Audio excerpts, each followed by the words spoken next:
পাঠ করছি লিপিসত্র প্রকাশিত কবিতা দেবীর নৈবেদ্য। কবি অর্ণব সামন্ত। উপচে আসা কবিতাগুলো দমন করলেই তারা হিংস্র হয়ে ওঠে, গালে দেয় থাপ্পড়। অন্ধকার সুরঙ্গ পথে নির্ভীক সৈন্যদলের মতন ছুটতে থাকে রাজকন্যা উদ্ধারে।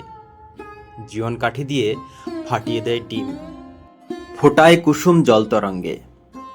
কামনা বাসনাগুলো অবয়ব পেতে শুরু করে তনুমন সমেত। সবাই শোকগ্রস্ত হয় না, কেউ তো প্রফুল্ল প্রফুল্ল উল্লাসে হর্ষে মাতে। বিজয়ী হয়ে রাজকন্যাকে নিয়ে আসে কয়েক মাস পর। কবিতাগুলো বেজে ওঠে সিম্ফনির মতন রক্তমেদ মজ্জা স্নায়ুতে।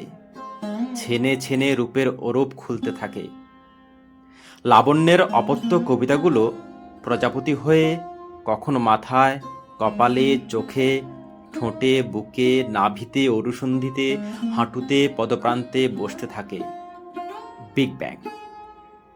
এরপরে প্রথম আলো, প্রথম শব্দ সৃষ্টির মতন কামনা বাসনার মৌমাছিরা দুরন্ত আক্রমণ করে মৌচাকে প্রেরণার ঢিল পড়ার পর। উপচে আসা কবিতাগুলো একদিন অপত্য কবিতা হয়ে জন্মায়।